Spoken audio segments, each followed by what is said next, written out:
Hi everyone. This week we're looking at renewing our faith. The word faith is often associated with believers in God, and Christians are often called men or women of faith. But it's interesting, isn't it, that we often hear from Christians who say, I don't have much faith, or they may say something like, I wish I had more faith like he or she. And maybe you've even felt this way yourself. But I want to try and encourage you today with one of my favourite verses from the Bible, which is taken from the book of Hebrews. And it's chapter 11 and verse 1. And this says that faith is being sure of what we hope for and certain of what we do not see. And the letter to the Hebrews, written to Jewish converts to Christianity, was really a call for them to persevere in their Christianity, in their faith in God. Probably coming at a time when their faith was being challenged, coming at a time when maybe they were being influenced or persuaded to go back to their old religion of Judaism. And so there is a call for them to persevere and to have faith in the God who they have previously put their trust in, the God who is dependable, the God who is reliable and faithful, the God who sent his son to die on the cross so that they could be set free and so that they can have a hope in eternity. And this letter is trying to encourage those Jewish converts to keep their faith in God. And I think the secret to faith is what or who we have faith in, because everybody in the world has a faith of some kind.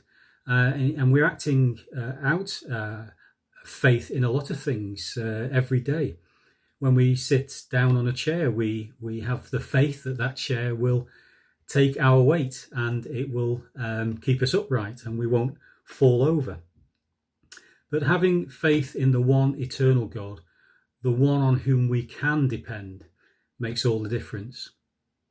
Faith in God is often about taking the first step or taking small steps. And it was Martin Luther King who said that you should take the first step in faith. You don't have to see the whole staircase, just take the first step. It's often the case that we take the first step and God can take over. God is reliable and faithful.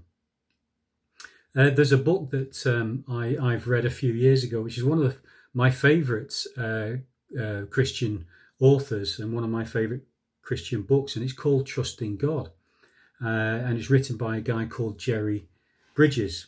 And in it he says that faith and trust in God is based on three things that we know about him from what the Bible tells us about God. The first is that God is completely sovereign. The second is that God is infinite in his wisdom. And the third is that God is perfect in love. And Jerry Bridges says that God in his love always wills what is best for us.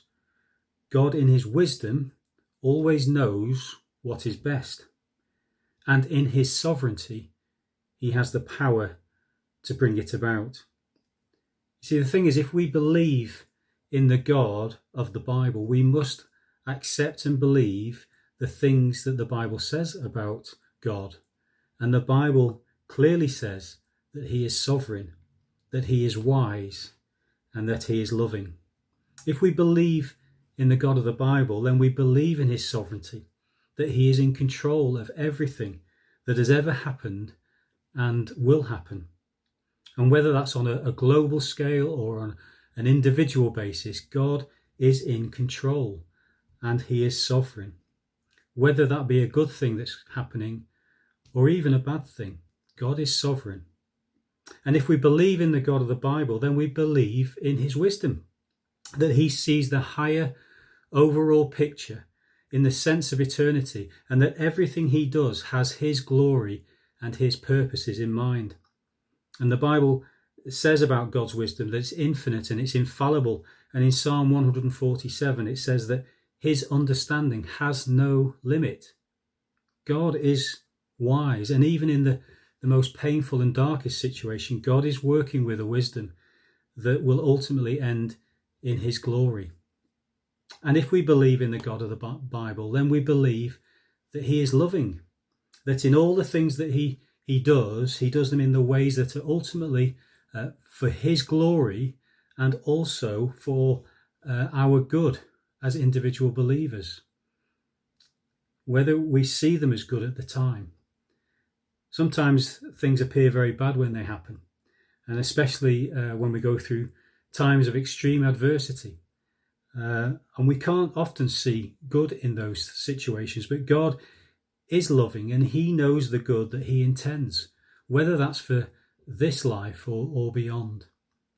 And so if we believe in the God of the Bible, we must believe that he's sovereign, that he's wise, and that he's loving. And because of those things, we know he's dependable. We know he is faithful. And it's in him that we put our faith. And because he is all those things, we can have a faith. And that faith can be strong and secure because of the one that we put our faith in. And so I hope this helps you as we just thought about these things, as we consider renewing our faith in God. And I just pray that you'll have been encouraged by these thoughts.